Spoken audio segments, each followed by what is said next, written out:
Welcome students. We have already completed chapter 8 cell के बारे में हमने कंप्लीट पढ़ चुके हैं. Chapter 9 we will start reproduction in animals. सबसे पहले एनिमल्स से यहाँ मीनिंग ओनली एनिमल से भी नहीं है, ह्यूमन बीइंग्स भी एनिमल्स में ही आते हैं. तो मेन हम जो लिविंग बीइंग्स है प्लांट्स को छोड़कर जो एनिमल्स वाला रिप्रोडक्शन है वो हम इस चैप्टर में पढ़ेंगे.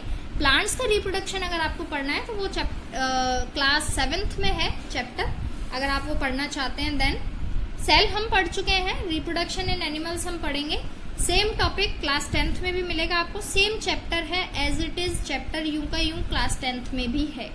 तो आप इसको अब भी पढ़ लेंगे, क्लास 10th में भी आपको हेल्प करेगा.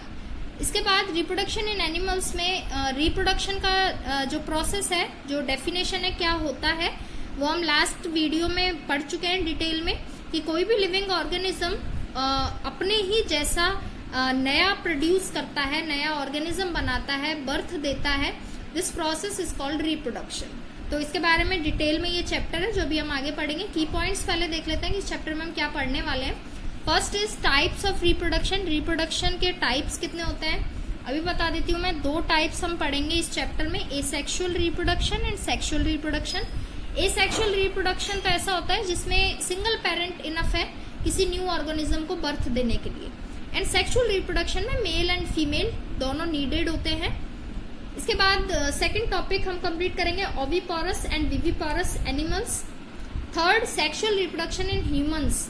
अभी बताया था मैंने एसेक्सुअल एंड सेक्सुअल 2 होंगे. एसेक्सुअल वाला जो पार्ट है क्लास 7th में है, अब मे भी आप लोगों ने नहीं पढ़ा होगा. सेक्सुअल वाला जो पार्ट है एजुकार्ड्स वाली बुक में, अब इस साल 7th वाली क्लास की बुक में सेक्सुअल रिप्रोडक्शन से पहले एसेक्सुअल कंप्लीट किया है प्लांट्स में, वो आप उसमें से पढ़ सकते हैं. लेकिन आपके कोर्स में सेक्सुअल रिप्रोडक्शन इन ह्यूमंस है. And young ones to adults, कोई भी यंग वन जो बर्थ लेता है उससे एडल्ट कैसे बनता है वो इस चैप्टर में हम पढ़ेंगे. Riya and Raj were playing with their puppies. Riya and Raj अपने पपीज के साथ खेल रहे थे. The puppies were running here and there. Suddenly Raj asked Riya, have you ever thought what would happen if dogs stop producing puppies any more. तो suddenly राज ने रिया से पूछा कि क्या तुम सोचा है कभी कि अगर पपीज बनना बंद हो जाए, स्टॉप हो जाए तो क्या होगा. Riya stopped and felt sad of missing the puppies in future. वो सैड हो गई कि बाद में वो पपीज को मिस करेंगे. तो ये प्रोसेस कभी बंद नहीं होता है, इसी को रिप्रोडक्शन का प्रोसेस बोलते हैं. चैप्टर स्टार्ट करते हैं. All living beings including plants, animals and insects reproduce their own kinds. Plants हो चाहे एनिमल्स हो चाहे कोई भी ह्यूमन बीइंग हो, इंसेक्ट हो, सभी अपने जैसे ही दूसरों को भी जन्म देते हैं. They produce new organism like themselves by the process of reproduction. तो खुद के ही जैसा एक नया ऑर्गेनिज्म बनाना, इस प्रोसेस को रिप्रोडक्शन बोलते हैं. This is how similar kinds of individuals continue to exist on the earth. That's why जो सिमिलर काइंड है, डॉग्स हैं, आगे वो डॉग्स को ही बर्थ देंगे, ह्यूमंस हैं बेबीज को बर्थ देंगे. तो जो जनरेशन है ये आगे इस तरह से बढ़ता चला जाता है. यू आर योर पेरेंट्स सन और डॉटर. आप अपने पेरेंट्स के सन और डॉटर होंगे. आपके फादर हैं या आपकी मदर हैं वो उनके पेरेंट्स के हैं. Your father is his father son. This is the way life goes on in all other living beings on this earth. इसी तरह से सबकी लाइफ कंटिन्यूटी लेती है. Have you ever thought what would have happened if no new organisms were produce. तो क्या आपने कभी सोचा कि कोई नया ऑर्गेनिज्म प्रोड्यूस नहीं होगा, देन क्या होगा. There are various life processes performed by living organism that help them survive. बहुत सारी लाइफ प्रोसेसेस ऐसी होती हैं लिविंग ऑर्गेनिजम्स की जो उन्हें सर्वाइव करने में हेल्प करती हैं. Some of these life process, digestion, 6th class में सब कुछ पढ़ा है आपने. डाइजेशन, सर्कुलेशन क्या होता है, एक्सक्रिएशन क्या है, रेस्पिरेशन क्या है, etcetera. Just like these life processes there is yet another important process that is essential for the continuation of life in nature. ये सारी प्रोसेस जितना जरूरी है सरवाइव करने के लिए, सिमिलरली लाइफ को कंटिन्यू चलाते रहने के लिए या जनरेशन को आगे बढ़ाने रहने के लिए ये जो प्रोसेस है ये भी बहुत जरूरी है. This process is known as reproduction. It is one of the most important characteristics of living organisms. Living organisms का बहुत मोस्ट इम्पॉर्टेंट कैरेक्टरिस्टिक्स है ये. The process by which living organisms produce offspring of their own kind, एक ऐसी process जिसमें living organisms अपने ही जैसों को बनाते हैं, इज नॉन एज रिप्रोडक्शन। इस प्रोसेस को रिप्रोडक्शन बोलते हैं। टाइप्स ऑफ रिप्रोडक्शन पर आते हैं। As in plants there are 2 types of reproduction in animals. Animals से मैं बार बार बता रही हूँ, एनिमल्स से मीनिंग एनिमल्स का नहीं है जो आप समझ रहे हैं, ह्यूमन बींग्स भी एनिमल्स में ही इंक्लूड है। These are asexual reproduction and sexual reproduction. Start करते हैं topic asexual reproduction in animals. Animals में एसेक्सुअल रिप्रोडक्शन कैसे होता है? Asexual reproduction is a mode of reproduction in which a single parent gives rise a new offspring. अभी बता चुकी हूँ मैं, asexual में एक सिंगल पेरेंट इनफ होता है, न्यू ऑफस्प्रिंग मीन नई जनरेशन बनाने के लिए। There are various methods by which animal can reproduce asexually. बहुत सारे मेथड्स हैं asexual reproduction के, प्लांट्स के अलग हैं एंड एनिमल्स के अलग हैं। अगेन मैं बोल रही हूँ, प्लांट्स वाले जो टाइप्स हैं वो क्लास 7th में है एजुकार्ड की बुक में। यहाँ एनिमल्स ही हम पढ़ रहे हैं क्योंकि चैप्टर ही अबाउट एनिमल्स है। Some of the common methods of asexual reproduction are binary fission and budding. ये 2 टॉपिक हैं जो अभी आप पढ़ेंगे। बाइनरी फिजन क्या होता है एंड बडिंग क्या होता है। In these methods only one parent organism gives rise to a new offspring. एक सिंगल पेरेंट ही इनफ होता है। सेक्सुअल रिप्रोडक्शन में मेल एंड फीमेल 2 चाहिए होते हैं। एसेक्सुअल रिप्रोडक्शन में ओनली मेल इनफ है, सॉरी मेल नहीं, only one parent, either it is male और female. Cloning is also a method in which a single parent is use to give rise to a new offspring. Cloning भी एक method है जो भी हम पढ़ेंगे। However this is not a natural, it is a man made method of asexual reproduction. तो natural में कभी भी आप क्लोनिंग टॉपिक आपको कहीं भी नहीं मिलेगा, ना क्लास 10th में मिलेगा ना 7th में मिलेगा। ये एक मैन मेड मेथड है जो मे बी इस चैप्टर में है। क्लोनिंग है, आपकी बुक में क्लोनिंग है। इसके बाद ये तो है asexual reproduction in animals. First start करते हैं बाइनरी फिजन से। बाइनरी फिजन क्या है? This method of asexual reproduction is commonly seen in unicellular organism like protozoa. Unicellular organism अभी हम लास्ट चैप्टर में ही पढ़ चुके हैं। Organism having single cell performing for all the functions in the body.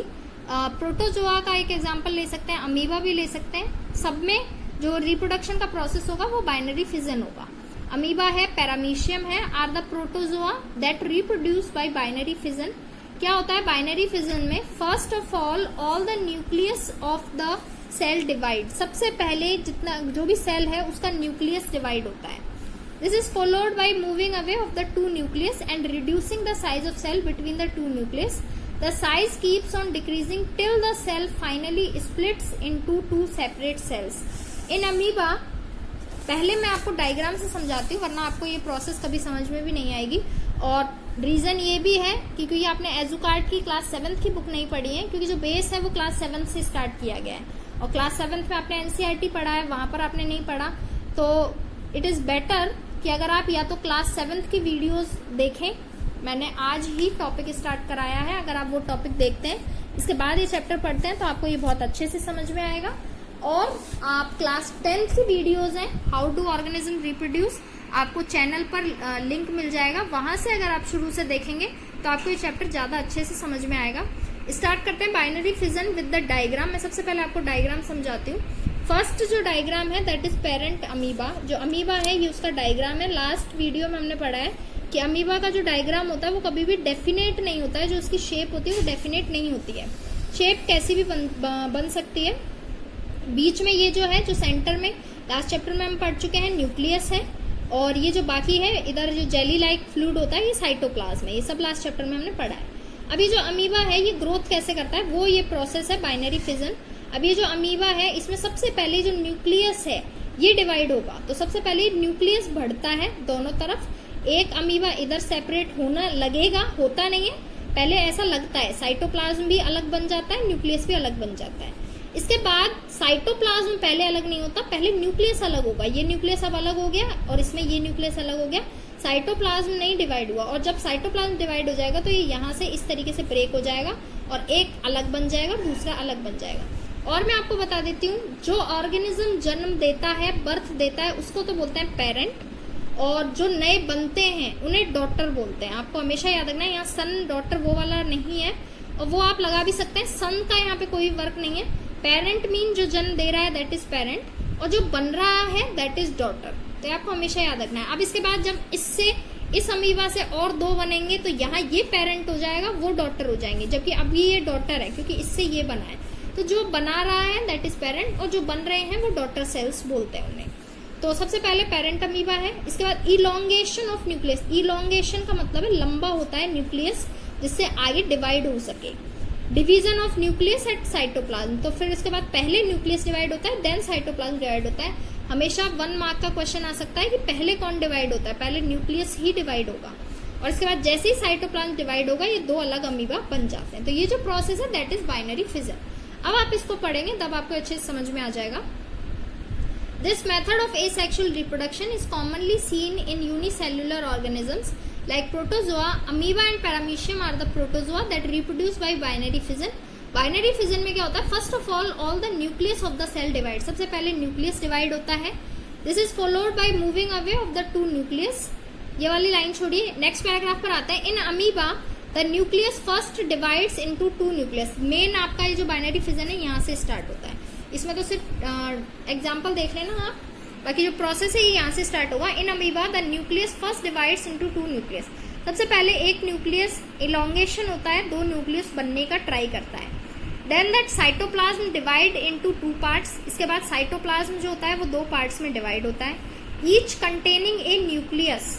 सबका जब दोनों डिवाइड हो जाते हैं तो दोनों का अलग अलग न्यूक्लियस बन जाता है। A constriction develops in the body which gradually depends to form 2 daughter amoeba. इसके बाद जो 2 नए अमीबा बन जाते हैं जब साइटोप्लाज्म डिवाइड हो जाता है तो उन्हें डॉटर अमीबा बोलते हैं, डॉटर सेल बोल सकते हैं। तो this type of reproduction is called binary fission. तो आपको जब बाइनरी फिजन लिखेंगे तो आप यहीं से स्टार्ट करेंगे, ऊपर वाला पैराग्राफ आप छोड़ सकते हैं, यहाँ से स्टार्ट करेंगे और इसी में इसकी डेफिनेशन आ गई और विद द डायग्राम। आपको डायग्राम ईच प्रोसेस में डायग्राम बनाना है। इसके बाद जो सेकंड टॉपिक है that is budding.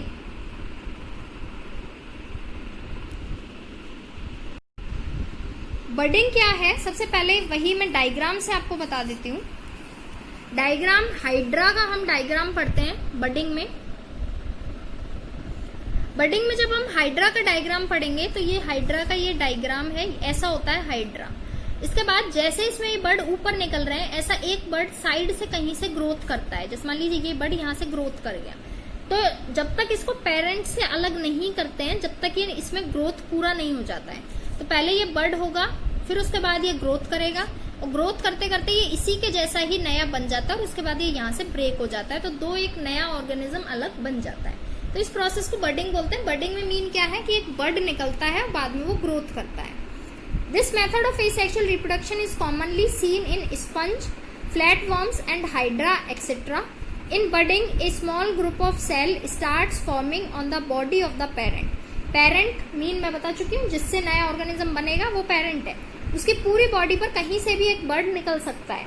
These small structures called birds, उन्हें हम बर्ड बोलते हैं। कीप ऑन ग्रोइंग, ये ग्रोथ करता रहता है।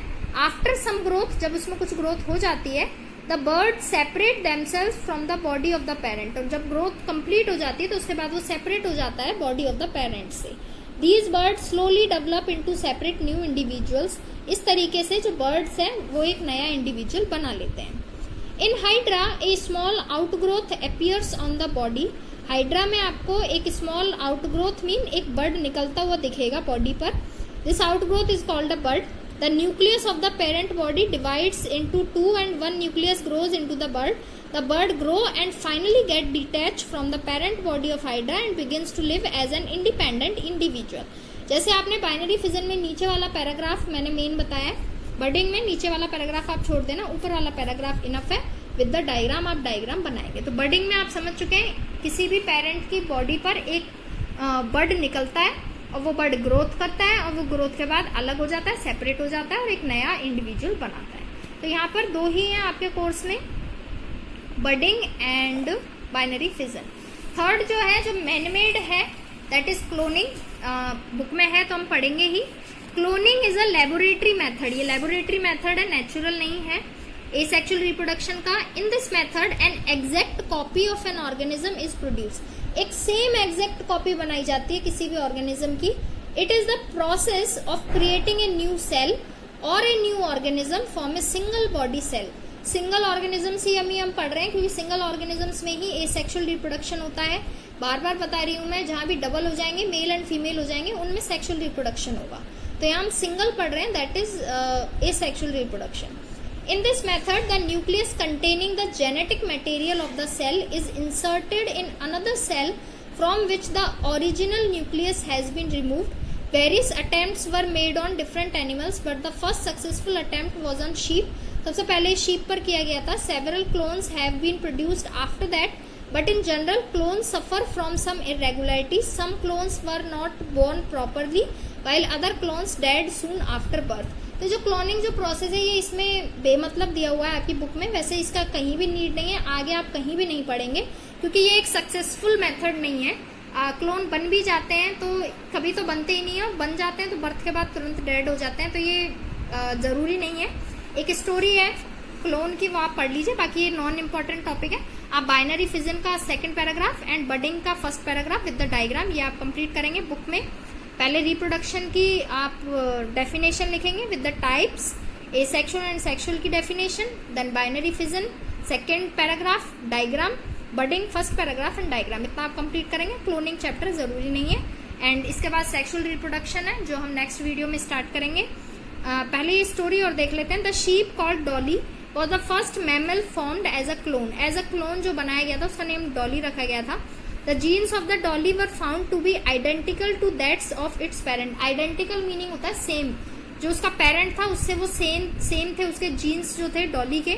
The credit of first successful cloning goes to Sir Ian Wilmot. आप बस नेम याद रख सकते हैं कि क्लोनिंग का जो क्रेडिट जाता है वो सर आयन विल्मट को जाता है। ब्रिटिश एम्ब्रियोलॉजिस्ट थे एंड टीम थी उनकी। In his experiment he took a cell from Scottish blackface ewe sheep. Ewe sheep का स्कॉटिक ब्लैक फेस थी जिस पर एक्सपेरिमेंट किया गया था। The cell was enucleated, that is the nucleus was removed from the cell.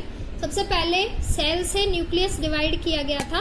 Another breed of the sheep called Finnish Dorset was selected. The nucleus of the cell from this sheep was taken and inserted in the enucleated cell of other sheep. The Scottic blackface ewe gave birth to the Dolly, the clone. Though it was born normally to Scottic blackface ewe, but it was identical to Finnish Dorset from which the nucleus containing the genetic material was taken. Dolly was born on July 5, 1996 and died on February 14, 2003. The attempt to produce Dolly became successful in 277 attempts by Sir Ian Wilmot and his team. इसमें main आपको ये याद रखना है 277 attempts थे। Sir ion विल्मट को credit जाता है क्लोनिंग प्रोसेस का, बाकी इसमें ऐसा कुछ भी नहीं है। डॉली नेम याद रख सकते हैं, नॉन इम्पॉर्टेंट टॉपिक है। Binary fission and budding is the most important topic and then sexual reproduction next video में स्टार्ट करें।